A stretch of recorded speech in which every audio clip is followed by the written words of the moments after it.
so many places I want to go. I was. Oh, wait a minute. We're live now. Alim Bey, başlamak üzereyiz. Tamam. Siz başlıyoruz dediğiniz anda ben girişi yaparım. Tamam. Ben şimdi kendi kameramı kapatacağım.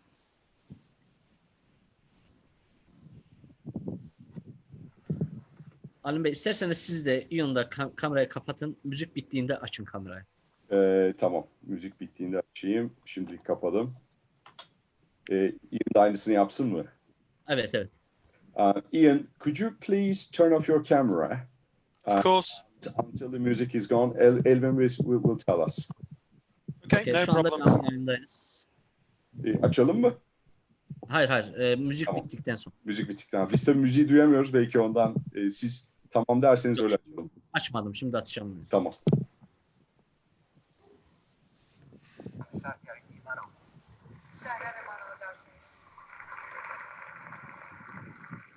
We're live now.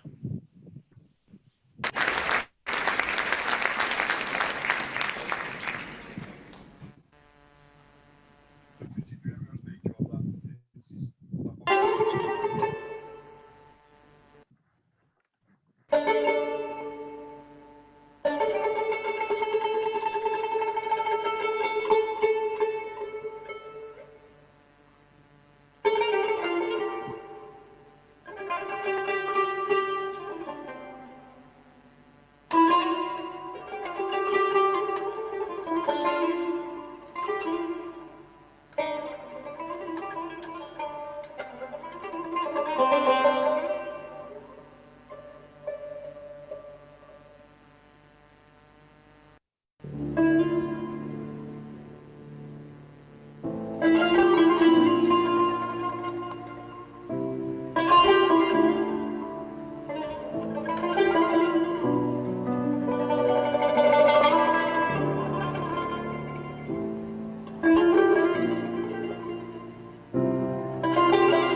Evet, herkese iyi akşamlar diliyorum.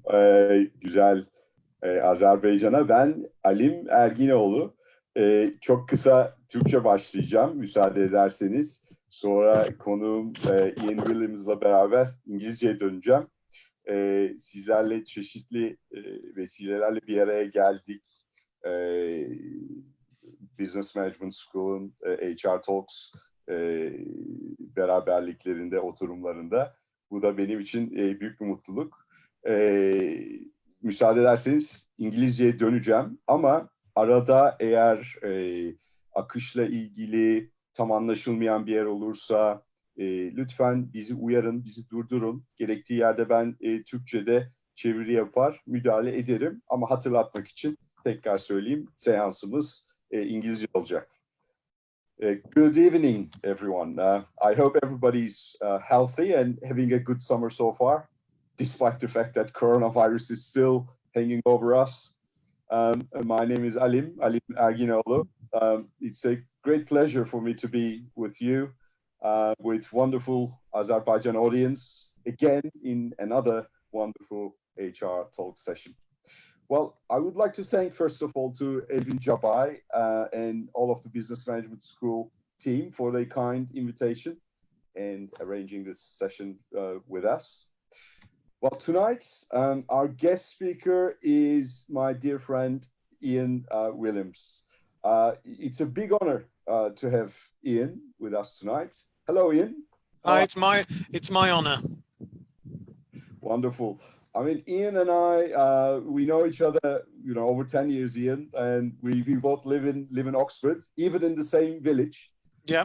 Our kids went to the same Woolwich primary school and probably secondary as well. So we've been seeing each other, talking about business, life, and everything in the last 10 years. Yeah, absolutely. It's wonderful to have you here. I mean, hello, Ian. Hi. Okay, well, thank you ever so much for introducing me, Alim. Hello, everybody in Baku and Azerbaijan. It's a real honor for me to be with you this evening. I'm very, very happy about it indeed. The number of times that Alim and I have spoken about this subject in the past, about the relationship between customer experience and employee experience, and how relevant it is to people within the HR function and the HR discipline. So it's very exciting for me to be able to present this today. Well, Ian is a very humble man. I know he's going to get very cross with me to say this, but he's a guru in his field. He's a customer experience guru. So it's wonderful to have him. I mean, tonight we'll be discussing a very hot topic, the link between customer experience and employee experience. Well, customer experience has been sitting at the heart of the organizations for many years. It's a very established topic and the subject. It's company's reputation, revenue, profit, and its performance. Every company out there wants to give, their great service with their great products, of course. But on the other hand, EX is fairly a new topic, new subject in the business world, but it's quickly embraced with leaders and the HR teams. Well, we all know that great employee experience means organizations have higher and better employee engagement. And CX and EX have many commonalities. And we also know that CX cannot be delivered without engaged employees. Well, Ian will tell us what CX really is and how it can be linked with EX, employee experience. Well, I'm going to speak less. I know I talk too much.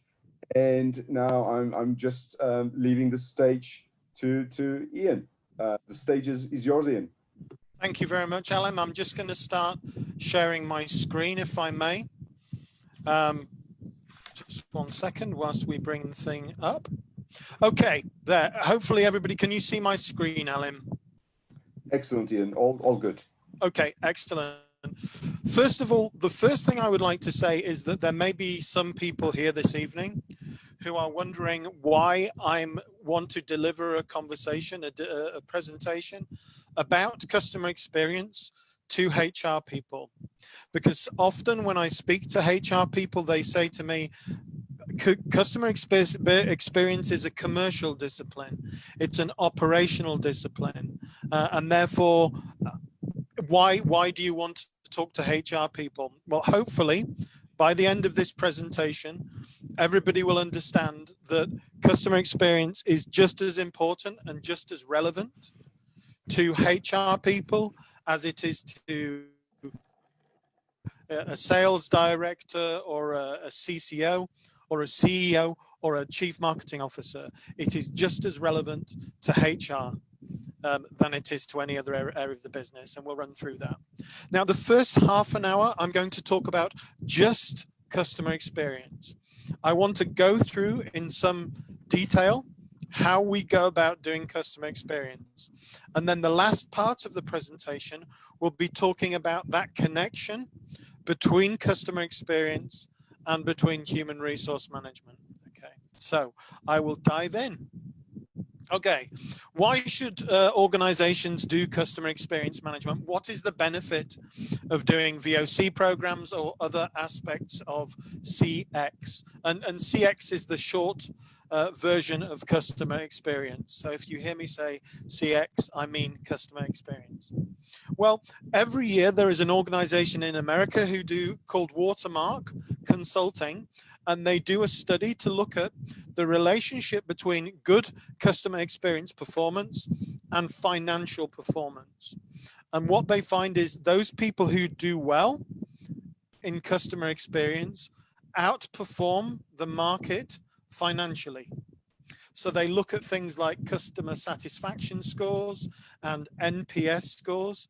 And those organizations with good customer satisfaction and good NPS outperform financially those organizations that have poor customer satisfaction scores and poor NPS. So you can see here, the green column on the screen are those organizations with high NPS and CSAT performance outperform the market.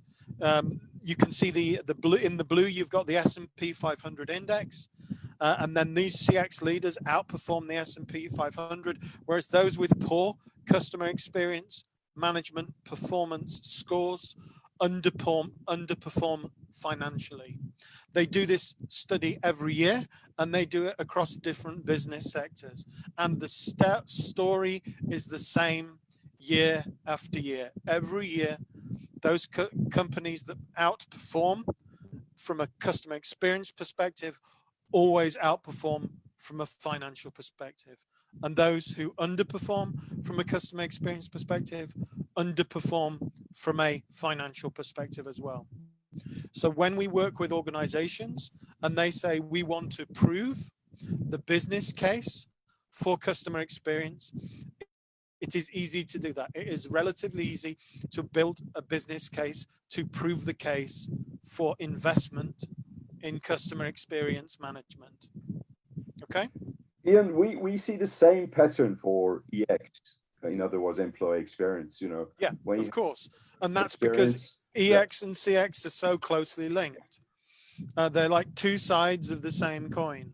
So it doesn't surprise me if you invest in your employee experience, I can guarantee that your organization will perform better financially. And that's the same argument for investment in customer experience. Okay, so next slide. From a customer experience perspective, when Jericho, my company, speaks to our clients, these are the kind of questions that we hear time after time. And this links to some of the fundamental problems and challenges that organizations have with regards to delivering customer experience. So questions such as, how can we provide a consistent experience across our business when every function, every department is working differently? Okay. I hear things like, we did some journey mapping, but nothing happened after that. What are we missing? And that's because sometimes people are not seeing the bigger picture. So I'm not going to run through all of these individual questions, but it's just to give you an example that organizations often have the same problems and they often have the same questions, okay? And these are things that we hear all the time. And hopefully these are things that we will answer during the course of this presentation. Okay, so I want to talk first of all about customer experience approach. This is the approach that my organization, Jericho, takes with customer experience. At a very high level, the first thing that we do is we start by building customer profiles. Okay, and a customer profile is an individual view of an individual customer. So you take data from lots of different parts of your organization and you pull that data together to create a customer profile. And many of you will have already done this if you have customer databases, if you have CRM systems. This is a logical view of an individual customer. However, if you have thousands and thousands of customers, it is operationally impossible to treat every customer in their own way. There is a lot of talk about personalization. Personalization is great, but I think we are a long way away from having personalization where every single customer can be treated in a different way. And there are many arguments as to why you wouldn't want to do that from a branding perspective as well. But I don't want to go too deep into that conversation. So if we're not going to treat every individual customer differently, what we do, I'm sorry, I've gone the wrong way. What we do is we then introduce segmentation. So this is taking your entire customer base and splitting it into the different groups of customer according to the reason why they are doing business with you. So if you have 5, 6 different segments of customers, then you might have 5 or 6 different treatment strategies for each segment. Now, a segment comes from data. It is data driven. What a segment doesn't have is it doesn't have emotional information about customers. So what we do is we evolve our segments into personas, okay? And a persona is a segment that has additional emotional information. And then finally, we go through a transformation and personalization process. So as I said before, it would be easy to jump from profiling straight into transformation, but I think you miss the opportunity to create operational efficiencies that come through segmentation. And you also miss the opportunity to understand the emotional motivations of customers by doing persona building. Okay, so the route that we typically take is as per the arrow, the dotted arrow that is running across the screen. Now, the link between persona building and transformation and personalization is journey mapping. And you may have heard journey mapping on many, many occasions before. It's a phrase that gets used a lot, not just in customer experience, but it also gets used a lot in employee experience as well. So we do customer journey mapping, and Alim, he does employee journey mapping as part of the work that he undertakes. And then, sorry, Alim? Sorry, Ian, can I just chip in and ask you a question here? Yeah, sure.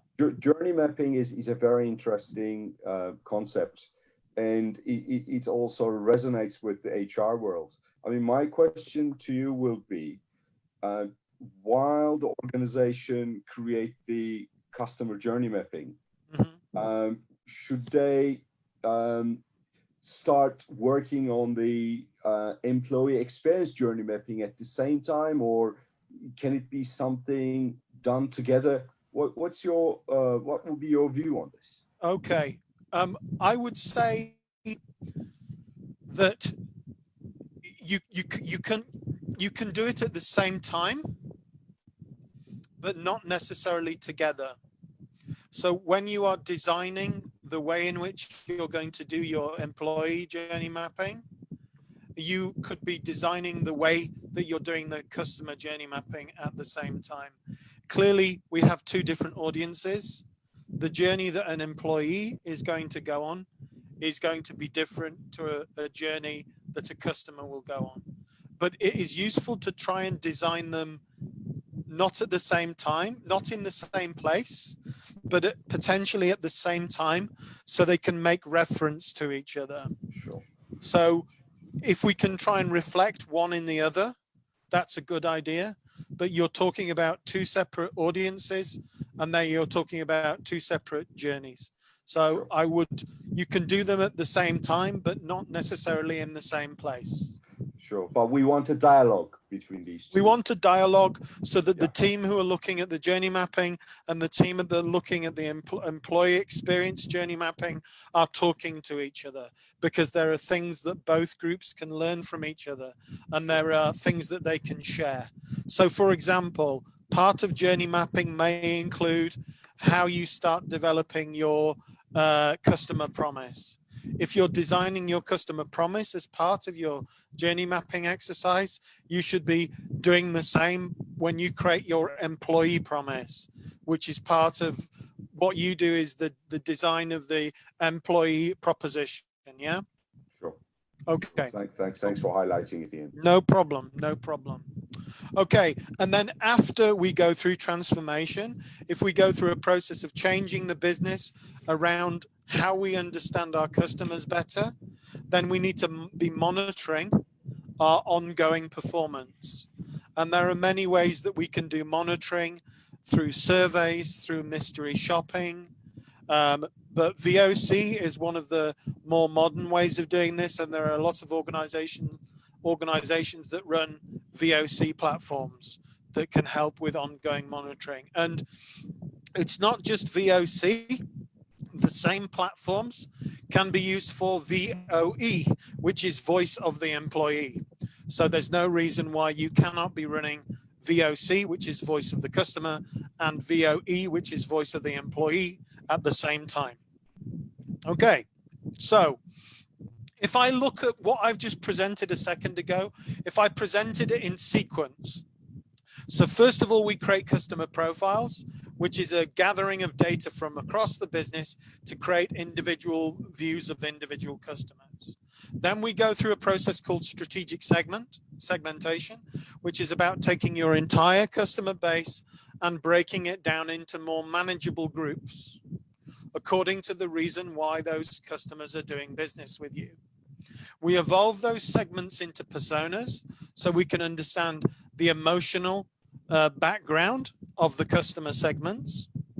We go through a journey mapping process, and the journey mapping is all about identifying problems and opportunities to improve your business.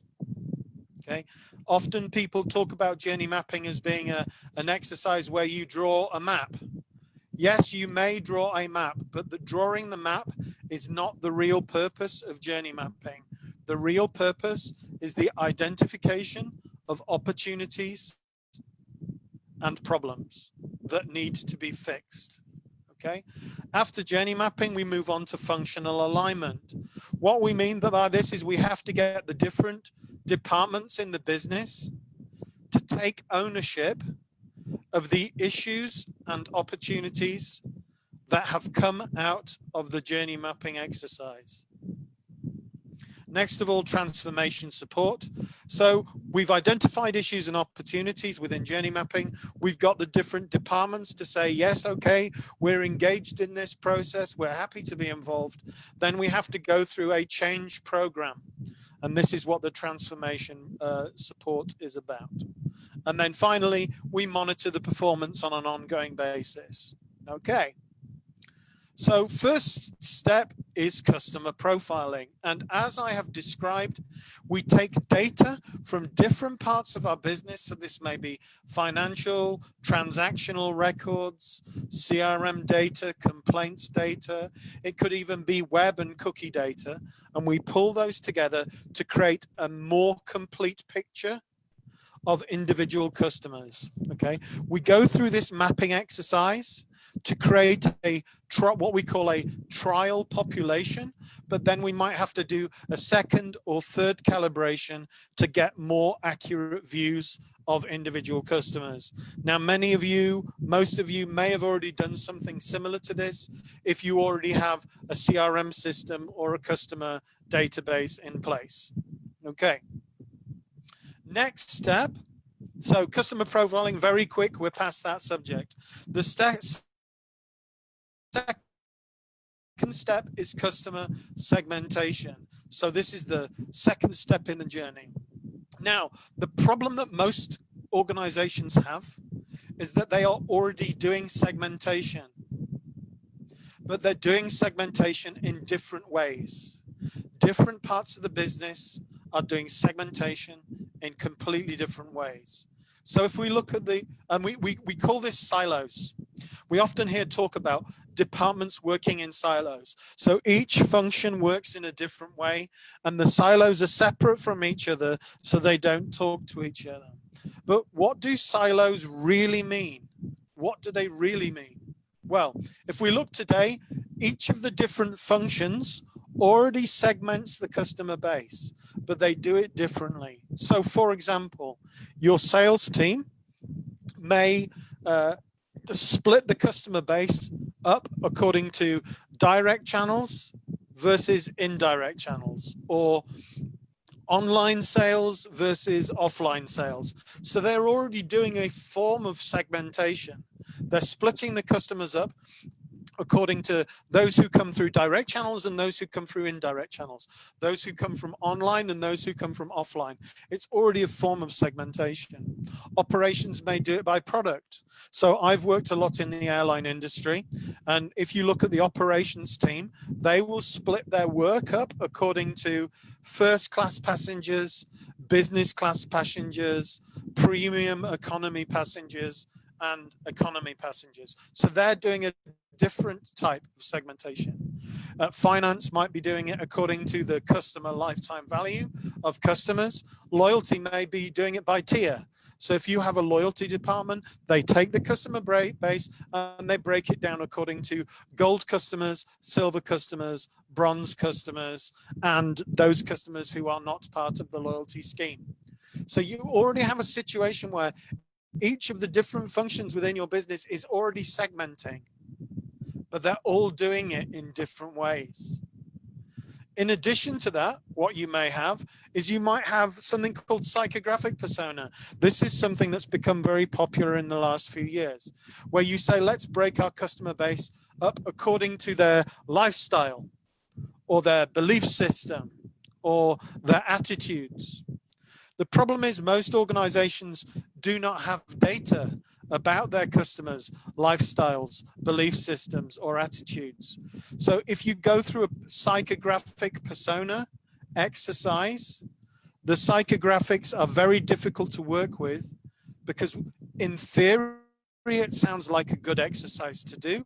But if you don't have any psychographic data about your individual customers, how can you decide which of your customers belongs to which of your psychographic persona? So this is a separate way of doing customer segmentation, but it's very theoretical and it's not very data driven. Okay. Next of all, we have what we call the behavioral strategic segmentation. Now, this is the method that I use, which is about saying, how do we take our customer base and how do we split it up into groups according to the reason why the customer is doing business with us? So if I talk about an airline, the main two groups of customers are business customers and leisure customers. But then your leisure customers break down into smaller groups. You might have vacationers, people going on holiday, people going on short breaks, people going on weekend breaks. So you do have different groups of customer according to different reasons why they're getting on the airplane. The problem that we have today is that there is no connection between these three different approaches to segmenting the customer base. Okay? So how do we achieve that? you have to do it through data. Now, I've highlighted here that psychographic data is already a problem because most organizations don't have psychographic data. So today, we rely upon using transactional and interactional data. Okay, why should we care about these different segmentation approaches? Well, if you think about it, your customer base is like a cake, and your segmentation approach is like a knife, okay? What's happening is different areas of the business, as we've already said, are applying different segmentation approaches.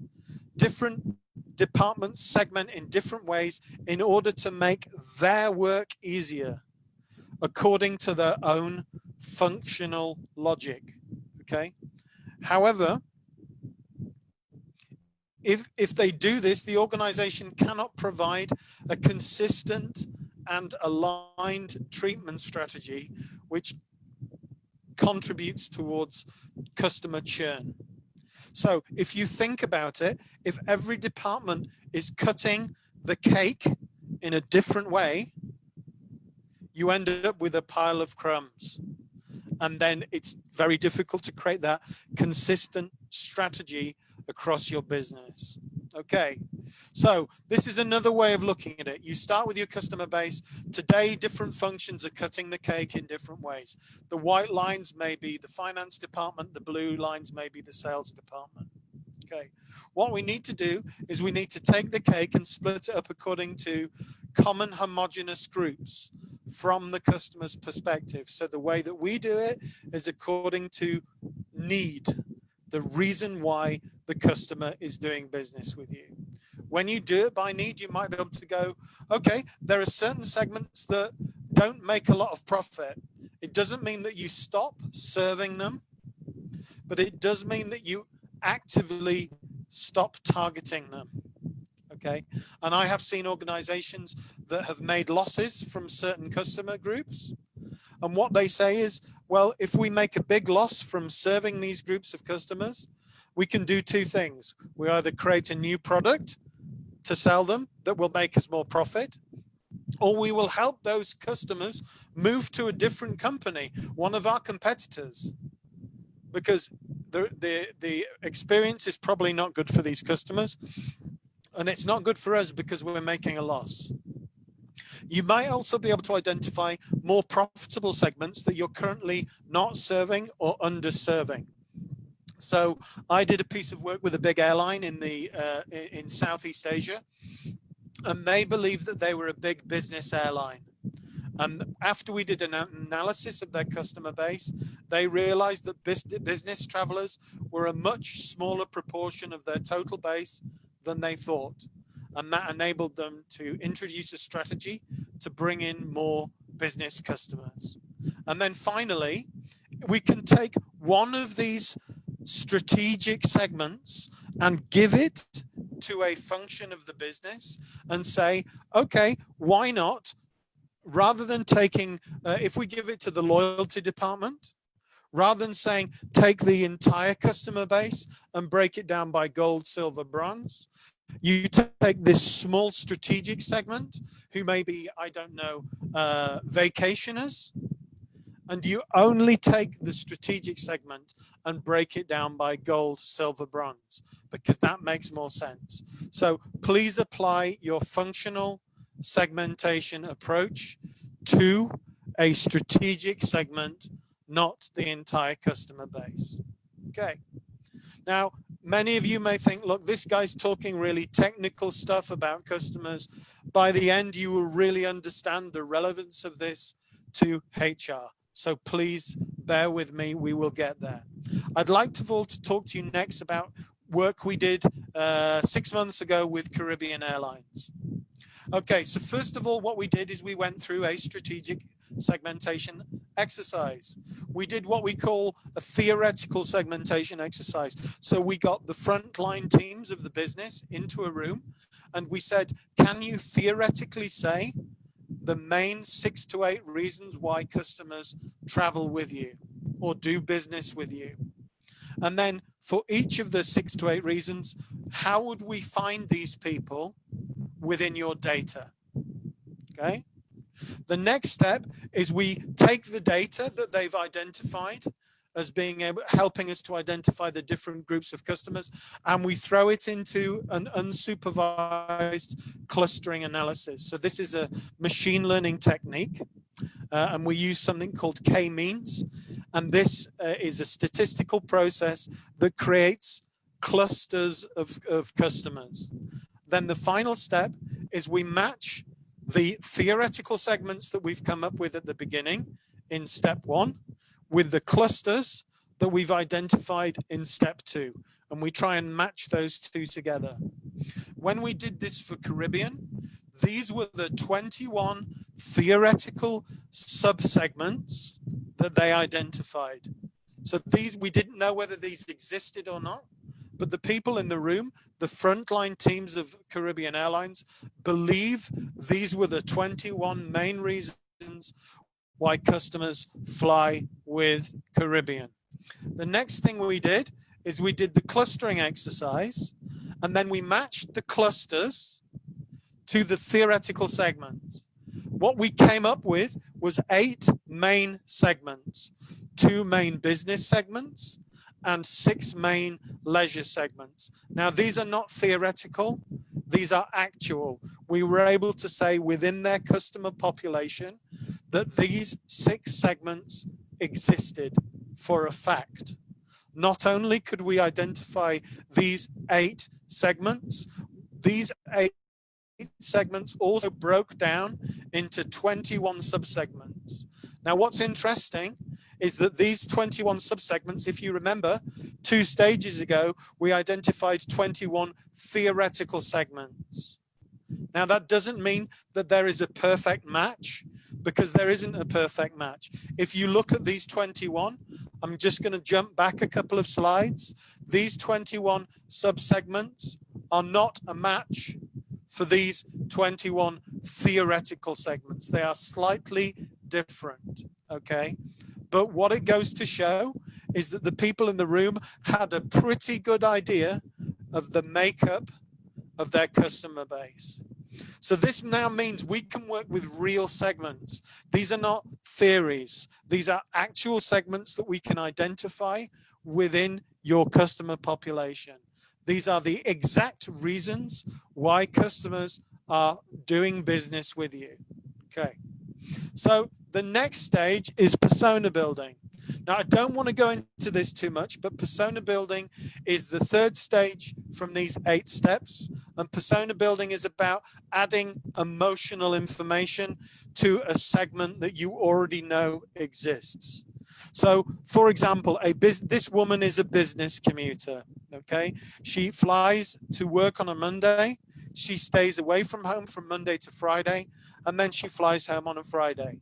Now, on a Monday morning, her motivation is to get to work as quick as possible, because her boss will be really angry with her if she is not in the meeting at 10:30. But on a Friday night, is she a business person anymore? Alim, you fly regularly from UK to Turkey. You stay in Turkey from Monday to Friday, and then you fly back on a Friday evening sometimes. On a Friday evening, what are you thinking about? Yeah, you're spot on. You know, Monday morning, I'm a business traveler, but Friday evening, flying back from Turkey, I'm a different person. I'm maybe in the vacation mood or leisure traveler. Let me guess. Okay, I know Alim's wife very well. I bet you're thinking about Rachel, and you're thinking about the kids on a Friday night. Yeah. Absolutely. Yeah, and this is the emotional side of the business commuter that data doesn't tell us, okay? Which is why it's so important to evolve your segments into personas. And when we did this for Caribbean, this is what we did. This is what we created. This is a persona for a business commuter. So it contains both rational data, and it contains emotional data about those segments. So your segment has become a persona. Okay. Next step in the process, customer journey mapping. Now, this is where it gets quite sexy from my perspective. This is where we identify problems and opportunities. Okay, so whilst we're doing the customer journey mapping, the way that we do it, and this is the way we did it with Caribbean, for example, is we follow various steps in the process. So first of all, we start with a persona. Each of your personas are going to have different experiences. So do not build one journey map for your business. So for example, if you have a business commuter, this person flies on a Friday, they fly back on a Monday. They always travel by themselves. They never check in luggage, right? And they do it 40 times a year. Your vacationer, for example, they may be traveling with their wife and their 3 children. They do it every year. They only do it once a year. They fly from different origins and different destinations. They always check in luggage. So their experience is going to be fundamentally different to a business commuter. So don't do one customer journey. You need to do a customer journey for each of your different personas, because each persona will have a different experience. Okay. The next step is that we use what we call a journey framework. So these are generic steps and stages of the customer journey, okay?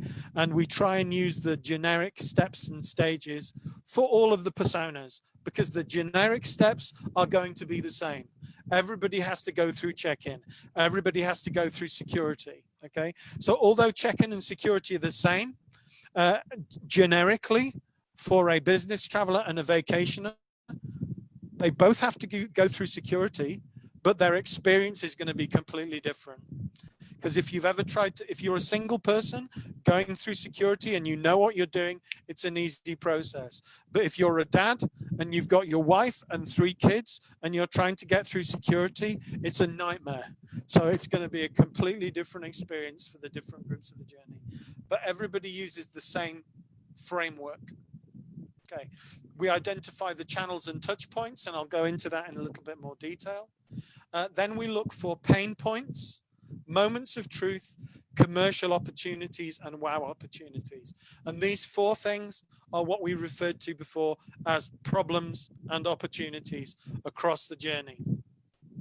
Okay, so, oh, sorry, I keep on running further. So the next step of the journey, this is the, we got different people from different functions across the business, but I always say I do not want to see middle management and I don't want to see senior management in the room, because senior management and middle management do not understand customers. And I hope I'm not upsetting people here if you are middle management or senior management, but in my experience, people who are in senior management and middle management positions do not understand customers as well as people who deal with customers every single day. Okay, so we get the frontline people in the room. We use the framework. So this is the framework that we use in the airline industry. But if we, every single industry we work with, we have to build a different framework. And then we go across the framework, across the stages and steps of the journey, and we say, what are the pain points? Now, a pain point is a delivery low point as experienced by the customer. So every time the customer has a pain because something goes wrong, then I believe the organization has a pain as well. Okay.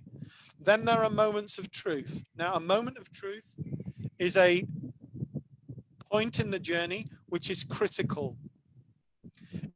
It's a point in the journey where the customer will judge their overall experience based on that one particular moment of truth. Okay. Next, we have commercial opportunities. So during the journey, it might make sense to sell the customer something.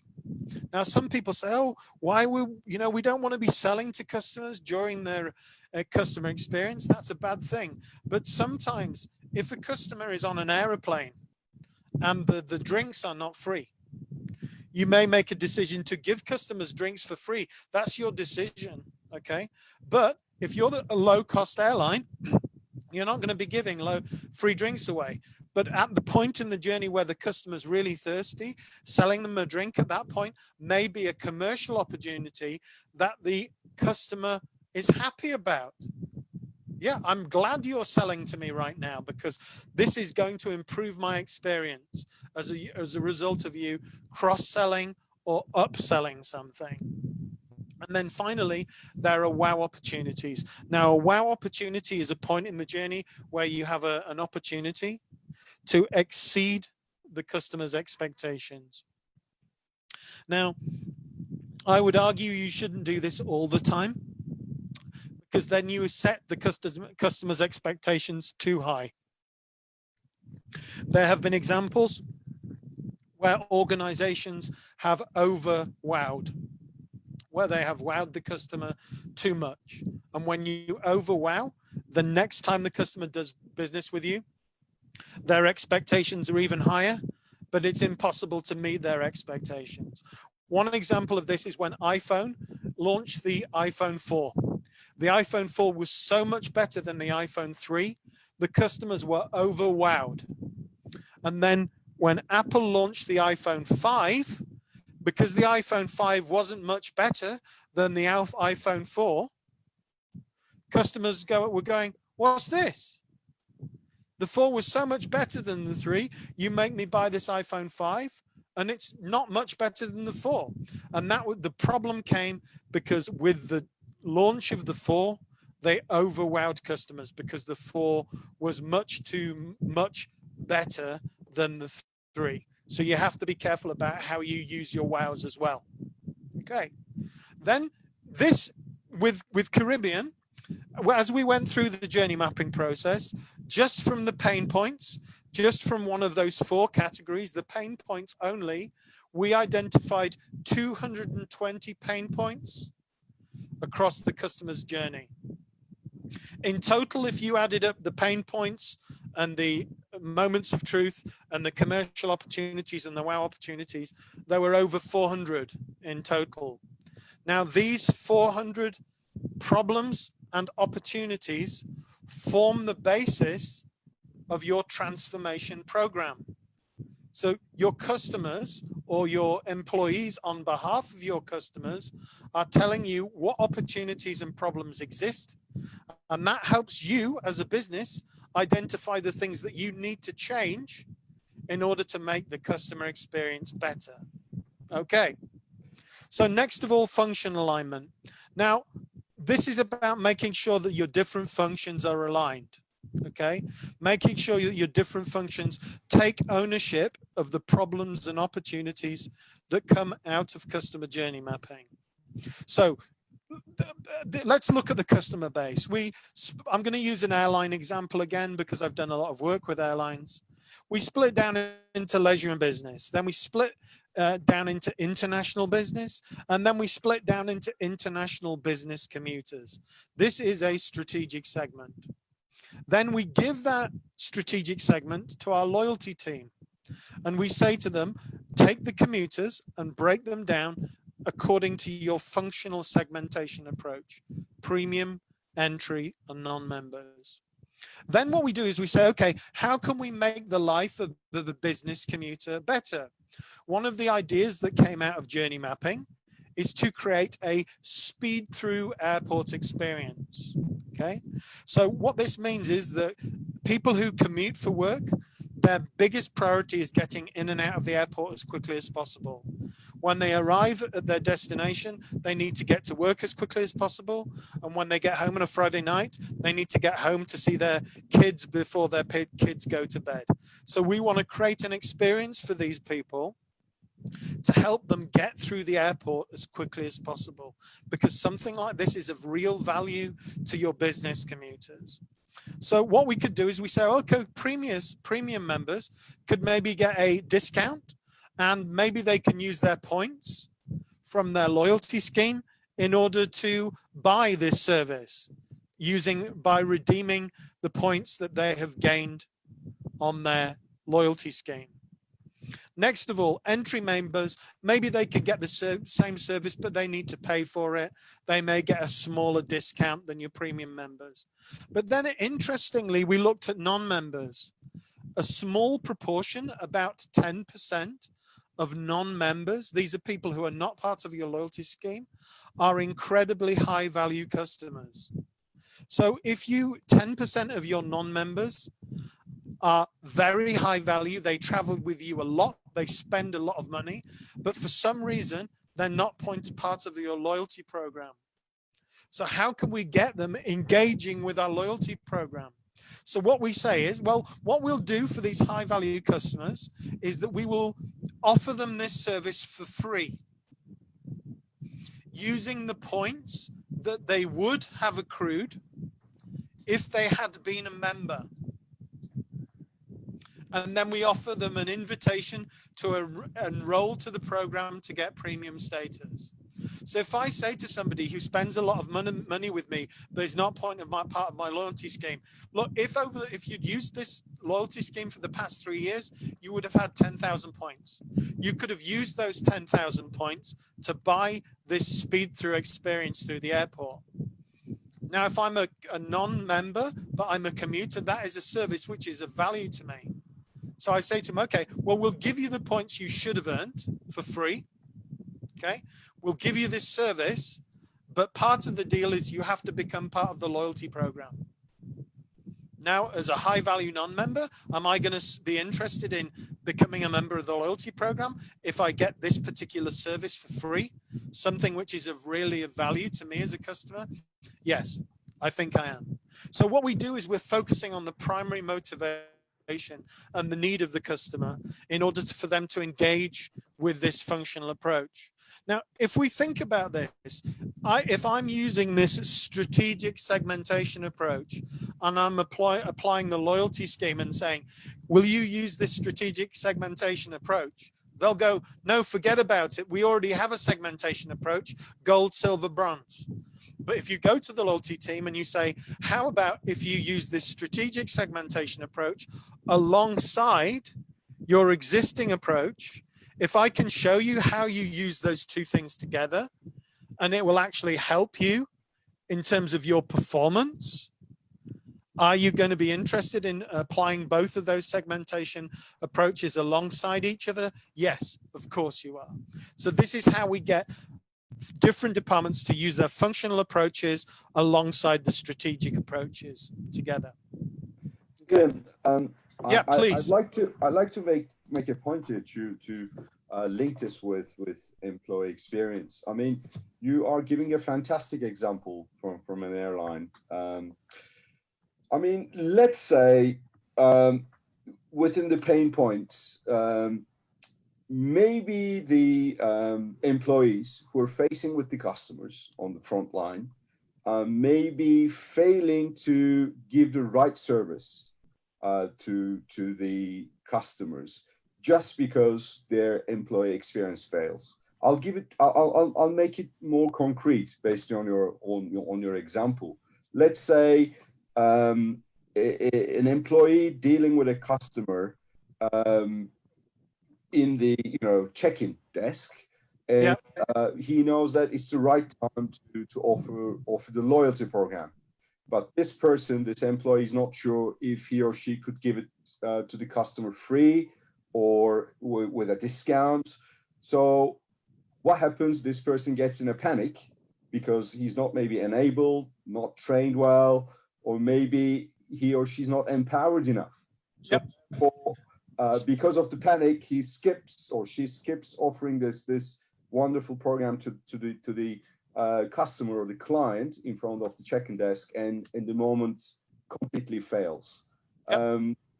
So there could be lots of different reasons why that happens. It could be that they're, as you said, they're not trained well enough, or it could be that the system isn't clear, so the computer system that they're working with is not clear enough, or it could be that they're not confident enough, or it could be that they're not empowered enough.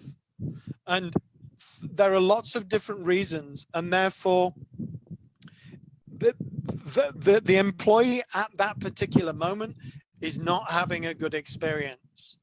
And because they are not having a good experience, the customer is not having a good experience. So if the employee isn't empowered, or they're not trained, or the system is bad, these are all things that contribute to bad employee experience. And then the bad employee experience contributes to the bad customer experience, which is why these things are so important to work with each other.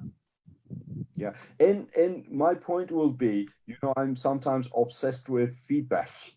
So my point will be, wouldn't it be wonderful, for instance, for this particular scenario, to give the feedback of the customer, or the actual scenario outcome to the team?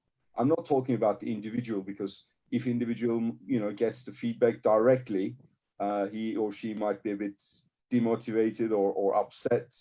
But what if the team is informed about the feedback?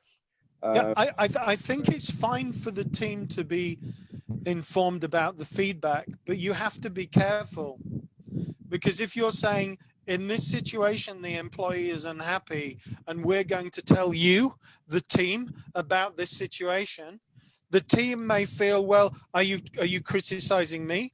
The reason why I did badly, or the reason why my colleague may have done badly in that situation, is because they were not trained well enough, or they were not empowered well enough. So it's okay to feed it back to the team, as long as you identify what the problem is, why it happened, and who is responsible for resolving the problem. Because you shouldn't just point the finger at employees. Sure. I mean, it should be constructive, not. It should be constructive, but also, I think of an employee, and this is a more important point, Alem. I think that if the employee in that situation has a bad experience, and they know that they were not able to give the customer a good experience, the employee should be given the opportunity to feed that back to their own business. And that doesn't happen. So employees go through a bad experience, and then what happens is that they're embarrassed, or they don't feel that they can talk to their boss about it. So that feedback goes nowhere. So this is one of the reasons why we do journey mapping, because journey mapping is an opportunity to identify those common problems and mistakes that happen, that employees never get an opportunity to speak to their organization about. And at the same time, it's vital to hear the voices of employees through, you know, engagement exercises or engagement. Absolutely. The voice of the employee isn't just them talking about their own experiences. The voice of the employee has to be employees talking about their experiences and the customer's experiences. Voice of the employee should be about both. Sure, okay. Spot on. Okay, cool. So I'm going to move on, because I'm thinking about time. Then, of course, we have to go through transformation. This is the change program. So what we do is, when we identified with Caribbean Airlines 400 issues and opportunities, we had to prioritize those. So this prioritization process looks at how difficult it is on the vertical axis, and then how important it is on the horizontal axis. And things which are very easy to do and are very important are in the top left, and things which are very, very difficult and which are of low importance are in the bottom left. So top right and bottom left, okay? So this helps you prioritize your program. The things in the top right are the things you should put into your quick win program, and the things in your bottom left should be maybe in a third or fourth phase of a program. Sometimes they may be completely dropped. If they're not very important, maybe they should be completely dropped, okay? So this is how we prioritize the transformation program. But we have different transformation approaches. First of all, these are quick wins. These are things which are quick and easy to do. Very important and very easy to do. The next stage is we might do something what we call agile design sprints. I don't know if you use agile design sprints in employee experience, Alan, but this is a brainstorming exercise where we say, okay, what new services, products, and channels could we develop in order to make the customer's experience better? Okay. And then next of all, business process engineering. This might be looking at your existing business processes and re-engineering them, changing them to make them more suitable to customers. And then finally, personalization. We often do a personalization program where we can look at, are there specific things that we can do that can make the experience of individual customers better? Okay. Finally, performance monitoring. So this is about how we measure ongoing performance. And there are different approaches. Voice of the customer is one. And this is nowadays, a lot of organizations have voice of the customer platforms. And these platforms can also be used for voice of the employee as well. We develop things called CX dashboards, and this is a combination of external metrics like CSAT and NPS, and we combine them with internal performance metrics like how quickly the telephones are answered, and how many complaints we get, and how many management escalations we see. So we balance external metrics with internal performance metrics. Next of all, mystery shopping. This is where you get somebody to experience your service as a customer, but your employees don't realize that the customer they're serving isn't a real customer.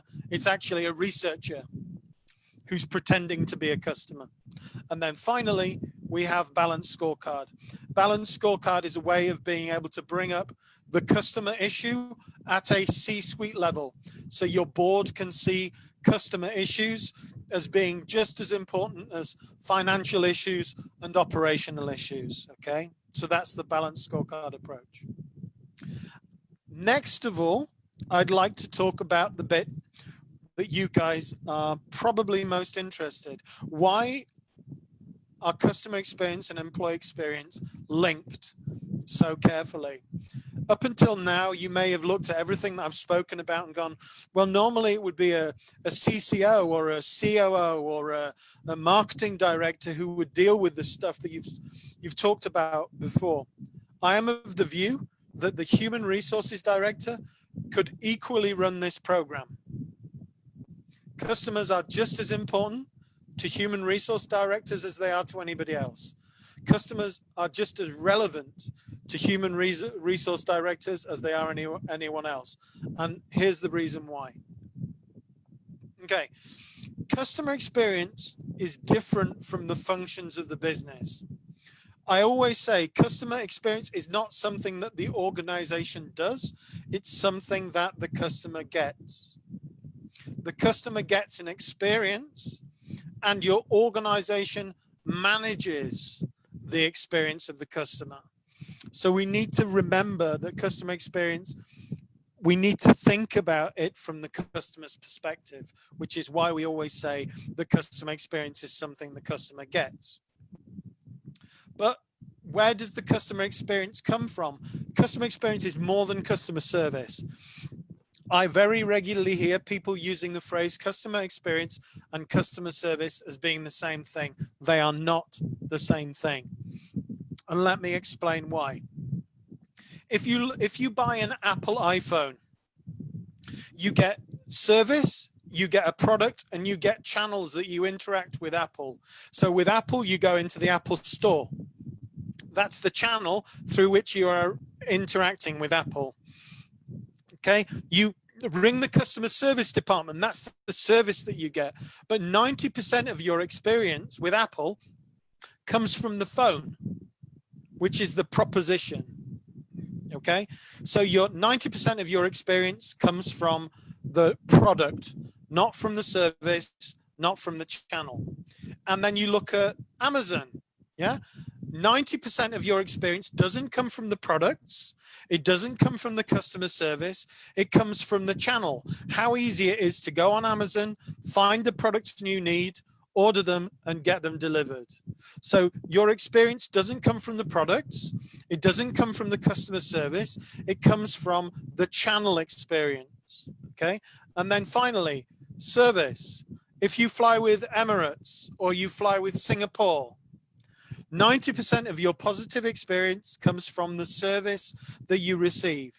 Now, of course, you interact with Emirates in the airport and in the business lounge. That's the channel with which you interact them with.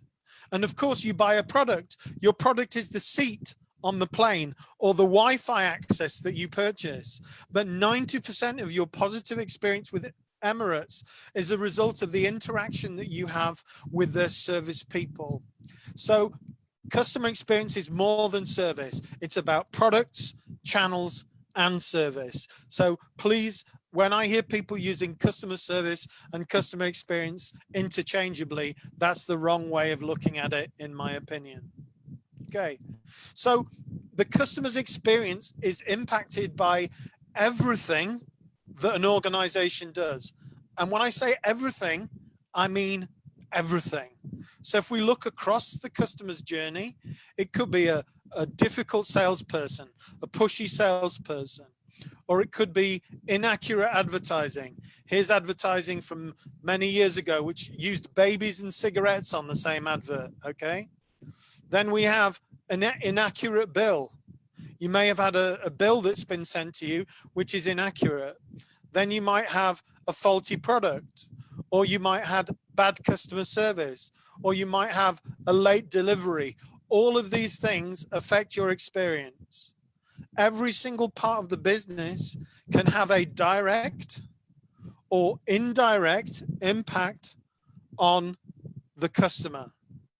Okay, so if every part of the business can have an impact on the customer's experience, who in your business is responsible for customer experience? Everyone. So if every single person in your business can have a direct or indirect impact on the customer's experience, then everybody in your business is responsible for customer experience.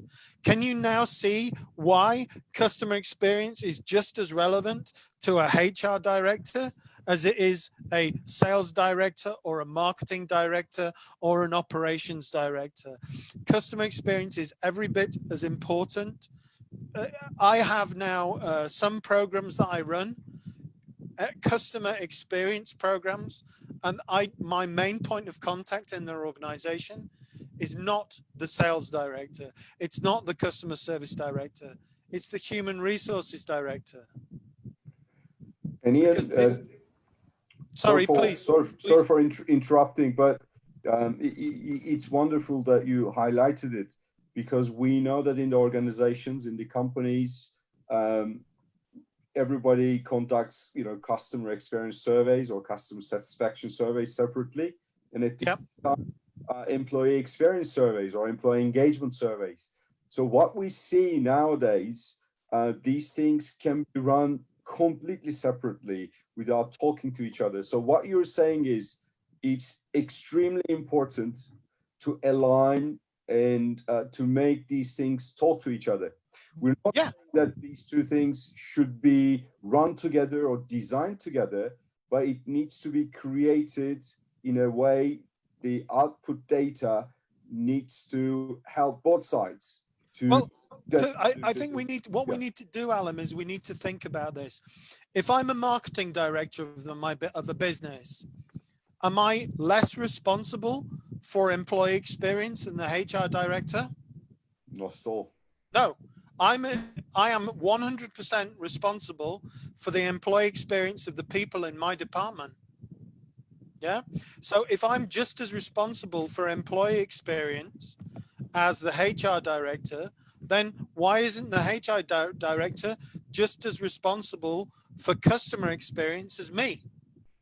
Because the HR director is in charge of employees' experiences to an extent. And because employees deal with customers or have an impact upon the customer's experience, then me as a HR director, I have just as much responsibility and just as much interest in customer experience as anybody else within the business. Which is why now I am seeing, if I start some customer experience programs, sometimes it's the HR director who's speaking to me, not the sales director, not the marketing director, not the customer service director. Sometimes it's the HR director that I talk to. Yeah. Okay. So if everybody's responsible, one of the things that we say is you can forget customer experience. And this is something that Alan and I have spoken about on many occasions before. Organizations don't deliver customer experiences. Employees do. Okay. And when we talk about employee experience, we're not just talking about superficial rah-rah. It has to be real employee experience. It has to be talking to your employees and really understanding what is important to them. Okay. Because you can forget profit without customer experience, and you can forget customer experience without employee experience. So your employee experience has an enormous impact on the profitability of what your organization does. So right at the beginning, Alan, when we were looking at the Watermax survey, and you were saying to me that you have similar statistics about the relationship between employee experience and profitability of the organization, this is the reason. This is the reason it's a chain. Okay, I'm conscious of time because we've run over slightly. So here we have employee experience and customer experience standing together romantically hand in hand. But great employee experience is not a guarantee of great customer experience. We have to be careful. We cannot make our employees 100% responsible for customer experience, because sometimes customers could be having a bad experience, but it's nothing to do with employees. It could be, for example, because of the strategy isn't right, or it could be that the leadership team are not right, or the company culture is not right, or the promise that we make to the customer doesn't match to the reality of what we deliver. So employees don't have complete control. And all of these things, strategy, leadership, company culture, and promise, these are all things that you see in the employee experience world as well, Alan, yeah? Exactly. I mean, these are very important, Ian. As you said, you know, we know that DX employee experience might not always create good customer experience. I mean, I'm looking at these four things, and immediately, for instance, I think about culture. For instance, if there is no culture of empowerment, if there's no culture of trust or feedback, and the culture is really, you know, trying to find scapegoats, if it's not okay to make mistakes, if employees are not feeling valued, I mean, this is something, you know, which is extremely major failing point. And also, when I look at the leadership, I mean, leadership needs to show all the employees a clear sense of direction, you know, with the positivity. And enablement is another crucial thing. And so, brand promise is very linked with the employee value proposition we use a lot in the HR business. So they're exactly talking about the same thing. You know, if we have a good EVP, if our EVP is good, you know, cleverly created, if it's meaningful, then our brand promise is also meaningful. And sometimes your employee promise and your brand promise are exactly the same thing. I did a project about 7 years ago in Kuwait, and we developed a customer promise, and the customer promise was all about trust. We want to trust you, and you, Mr. Customer, should trust us. And they realized that they couldn't create a customer promise around trust unless the trust was exactly the same in terms of the employee promise. So the employees were saying, how can you expect customers to trust us if our management team don't trust our employees? So often it's the same promise. You can't make a promise to your customers unless you can make the same or a similar promise to your employees as well. Sure. Ian, these are wonderful. I'm also conscious of time. shall we just ask the audience if they have? Yeah, I think we've finished it now. Fundamentally, here this is just to demonstrate how much more culture is important than strategy. And I can provide these slides on a PDF afterwards as well. And then customer experience is the gap between what customers expect and what customers believe that they receive. So fundamentally, when we talk about a brand, which is how we make a promise, fundamentally, we're talking about putting the reputation of the business on the line. So that was the entire presentation. I'm sorry for rushing it. I'm sorry for taking you over time. This is a really in-depth subject, and I realize we've run over by half an hour, I think, Alan. Does anybody have any questions? Well, Ian, thank you so much. It was really, really helpful. I mean, I know that we have many HR professionals joined in, but it was kind of an eye opener for all of us. And the main output here was, or what you were saying is, CX needs to be definitely linked with the EX. I mean, these absolutely, like brothers and sisters, like two halves of an apple. Yep, absolutely. Two sides of the same coin. And I believe we've currently, I'm looking at Facebook as well. We have 9 people online, I believe. Yeah. I mean, we probably started around 2030. I mean, I can just, maybe we can finish our session with one question, Ian, considering time. You know Richard Branson, the founder of Virgin Group. Absolutely. I mean, he lives about 3 miles from us, Alan. Yeah, he's also a villager. Yeah, exactly. And he says clients do not come first, employees come first. If you take care of your employees, they will take care of your clients. As a customer experience expert, what do you think about this quote? Well, I think that he's making a very interesting point. I think that I don't think he's saying you need to completely forget about your customers. Yeah, I think what he really means is you have to look at both.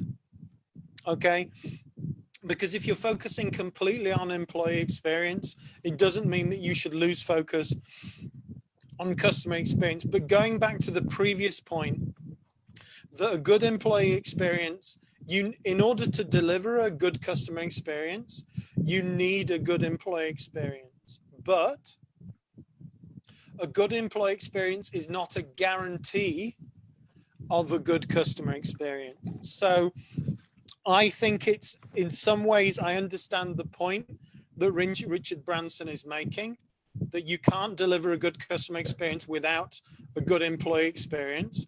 But a good employee experience is not a guarantee of a good customer experience. So in my opinion, I think you need to look at both at the same time. Yeah, I agree. And let's repeat it again. You know, in order to have a good customer experience with the good employee experience, we also need a good culture, a great leadership, a good, clear strategy, and a good brand promise. I mean, a clear promise to the customers, clear promise to the employees, the right business strategy, the right culture, all of those things, and the right leadership team in place. And then you need employee experience and customer experience that work hand in hand with each other. Yeah, absolutely. I mean, Ian, thank you so much for your time, and all the audience who stayed with us. Thank you so much for joining us today. We talked about customer experience and employee experience, how these two things are linked and talking to each other. There were so many excellent examples and case studies from Ian. And we'd like to thank you. And at the same time, both Ian and I are on LinkedIn. If you'd like to connect us, please do. We'll be very happy to have absolutely a connection. If I can just ask Ellen, that there isn't any way that we can take questions now, I suppose. Well, what we'll do, we will record this session. We'll Yeah. put it to platforms in BMS, Business Management Schools platform, and YouTube. And Yeah. I know from the previous HR talks, if there are questions, more questions, people will submit them. So I'm not saying that this session is just the final. Okay, we can take will be able questions to- We can afterwards. take questions afterwards. Definitely. Okay, great, excellent. Well, thank you so much, everyone. Have a good night, and hope to see you again in another HR talk maybe soon. Thank you. How do I See you. say thank you? In Turkish, teşekkür ederim. Teşekkür ederim. Teşekkür ederim. Teşekkür ederim. Excellent. Nearly. All Terrible. the best. I'm terrible. Thanks a lot, everyone. Thank you. Bye-bye. Bye.